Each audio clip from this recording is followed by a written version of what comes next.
मेरा नाम आयशा है।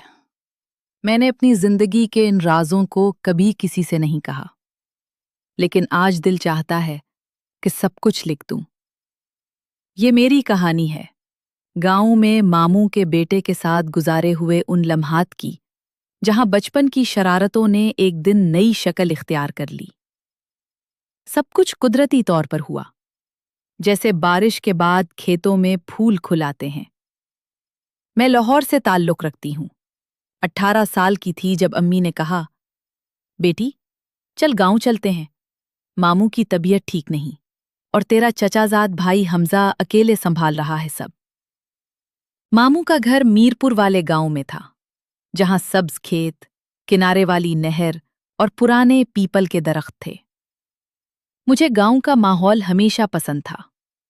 वहां की ताज़ा हवा, सुबह की चिड़ियों की चैं चैं और रात को आसमान पर झिलमिलाते सितारे। जब हम पहुंचे तो मामू ने कमजोर आवाज में खुशामदेद कहा। हमजा भाई बाहर बरामदे में बैठा चाय पी रहा था। वो 6 फुट लंबा, गंदुम रंग का, मजबूत जिस्म वाला लड़का था। उसकी आंखें गहरी थीं और मुस्कुराहट में कुछ ऐसा जादू था जो दिल को छू जाता। बचपन में हम दोनों बहुत खेलते थे, लेकिन अब कई साल बाद मिलना था। वो मुझे देखकर उठ खड़ा हुआ। आयशा, कितनी बड़ी हो गई है, उसने हंसकर कहा और मुझे गले लगाया। उसके सीने की गर्मी ने मुझे अजीब सा एहसास दिलाया। मैं शर्मा गई और पीछे हट गई। रात को खाना खाते हुए मामू ने कहा, हमजा, आयशा को गांव घुमा लेना, वो शहर की लड़की है, यहां के मजे भूल गई होगी। अगले दिन सुबह सवेरे हमजा भाई मुझे लेकर नहर के किनारे चला गया। वहां वो मुझे अपने खेत दिखा रहा था। देख, ये गंदुम तैयार हो रही है। उसने एक बाल्टी में पानी भरा और मुझे छींटे मारे। मैं हंसती हुई भागी, लेकिन वो मुझे पकड़ लेता। उसके हाथ मेरे बाजू पर पड़ते तो एक इलेक्ट्रिक सा करंट सा लगता। शाम को घर वापस आए तो बिजली चली गई। गांव में लोडशेडिंग आम थी। हम दोनों छत पर बैठ गए। हवा ठंडी थी। हमजा ने कहा, आयशा, याद है बचपन में हम छत पर लेटकर कहानियां सुनाते थे? मैंने मुस्कुराकर सर हिलाया। हम लेट गए। उसकी आंखें सितारों की तरफ थीं, लेकिन कभी कभी वो मेरी तरफ झांक लेता। मैंने महसूस किया कि उसका जिस्म मेरे करीब आ रहा है। उसकी सांस की आवाज मेरे कानों में गूंज रही थी। तुम बहुत खूबसूरत हो गई हो आयशा, उसने आहिस्ता से कहा। मेरा दिल जोर से धड़का। मैंने कुछ नहीं कहा, सिर्फ उसका हाथ अपने हाथ में ले लिया। वो हाथ बड़ा था, मजबूत और गर्म। हम कुछ देर यूं ही बैठे रहे। फिर वो मुझे अपनी तरफ खींच लाया। उसकी उंगलियां मेरे बालों में फिसल रही थीं। उसका चेहरा मेरे करीब आया और उसके होठों ने मेरे होठों को छुआ। पहला बोसा, बहुत नरम, बहुत प्यार भरा। मैंने आंखें बंद कर लीं। उसकी जबान ने मेरे मुंह में घुसकर मेरी जबान से मिलने की कोशिश की। मैं शर्मा रही थी, लेकिन जिस्म में एक अजीब सी हरारत फैल रही। उसने मुझे अपने सीने से लगा लिया। उसकी छाती सख्त थी और मैं उसकी धड़कन सुन सकती थी। उस रात हम सिर्फ बोसे ही लेते रहे, लेकिन अगले दिन से चीजें बदलने लगीं। हमजा मुझे खेतों में ले जाता। एक दिन दोपहर को जब सब सो रहे थे, हम नहर के किनक दरख्त के नीचे बैठे। वहां कोई नहीं था। उसने मुझे गोद में बिठा लिया। आयशा, मैं तुम्हें छूने के बगैर रह नहीं सकता। उसके हाथ मेरे कमर पर फिर रहे थे। मैंने हल्का सा सुस्कारी भरी। वो आहिस्ता आहिस्ता मेरी कमीज के अंदर हाथ डालने लगा। उसकी उंगलियां मेरी नरम जिल्द पर फिसलतीं तो मुझे झरझरी सी लगती। वो मेरे सीने को हाथ लगाकर प्यार से दबाने लगा। इतने नर्म, इतनी प्यारी, वो बड़बड़ाया। मैंने उसकी शर्ट उतार दी। उसका जिस्म धूप में चमक रहा था। मजबूत बाजू, चौड़ा सीना। मैंने उसकी छाती पर बोसे दिए। वो मुझे लिटाकर ऊपर आया। उसकी टांगें मेरी टांगों के दरमियान थीं। मैंने उसकी ताकत को अपनी रानों पर महसूस किया। वो सख्त हो चुकी थी, गरम और नब्ज की तरह धड़क रही थी। उसने मेरी शलवार का नादा खोला, आहिस्ता आहिस्ता मेरी नरमी को छुआ।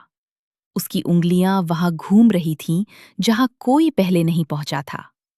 मैंने आंखें मूंद लीं और होंठ काट लिए। हमजा, आह, क्या कर रहे हो? तुम्हें मजा दे रहा हूं मेरी जान, उसने मेरे कान में कहा। उसकी उंगलियां अंदर बाहर हो रही थीं। मेरे जिस्म में लहरें उठ रही थीं। एक अजीब सी तड़प सी हो रही थी। मैंने उसकी कमर को अपने हाथों से जकड़ लिया। वो मुझे चूमता जा रहा था, गर्दन, सीने और नीचे। फिर उसने अपनी छिड़ी को मेरे फूल के करीब लाया, आहिस्ता आहिस्ता दबाव डाला। मैंने दर्द और मजे का मिला जला एहसास किया। आहिस्ता, पहली बार है, मैंने कहा। वो बहुत प्यार से अंदर दाखिल हुआ, फिर रुककर मुझे बोसे देने लगा। जब दर्द कम हुआ तो उसने हरकत शुरू कर दी, आहिस्ता आहिस्ता, फिर तेज। हम दोनों एक दूसरे से लिपटे हुए थे। उसकी सांसें तेज हो रही थीं। मेरी आवाजें निकल रही थीं, जो मैं रोक नहीं पा रही थी। आयशा, तुम बहुत तंग हो, बहुत गर्म, वो बार बार कहता। हम इस तरह घंटों तक एक दूसरे में खोए रहे। जब उरूज का लम्हा आया तो मुझे लगा जैसे आसमान फट गया हो। पूरा जिस्म कांप उठा। वो भी मुझ में ही अपना प्यार भर गया। उसके बाद हम अक्सर छुप छुप कर मिलते, कभी खेतों में, कभी छत पर रात को, कभी घर के पुराने कमरे में जहां कोई नहीं जाता था। एक दिन बारिश हो रही थी। घर में सब सो रहे थे। हमजा ने मुझे पकड़ा और स्टोर रूम में ले गया। वहां अंधेरा था। उसने मुझे दीवार से लगा दिया। मेरी पीठ उसकी तरफ थी। उसने मेरी शलवार नीचे की और पीछे से दाखिल होने लगा। ये नया जाविया था, बहुत गहरा, बहुत शदीद। मैंने मुंह पर हाथ रख लिया ताकि आवाज न निकले। उसके हाथ मेरे सीनों को दबा रहे थे। बारिश की आवाज हमारी सांसों को छुपा रही थी। वो मुझे पीछे से भरपूर तरीके से प्यार कर रहा था। हर धक्के के साथ मुझे नई खुशी मिल रही थी। उसकी ताकत मुझे अंदर तक भर रही थी। हम दोनों एक साथ उरूज पर पहुंचे। रातों को वो मेरे कमरे में आता। हम बातें करते, हंसते और फिर एक दूसरे में गुम हो जाते। उसने मुझे बताया कि वो मुझसे बहुत मोहब्बत करता है। मैं भी उसके बगैर नहीं रह सकती थी। एक हफ्ता गुजर गया।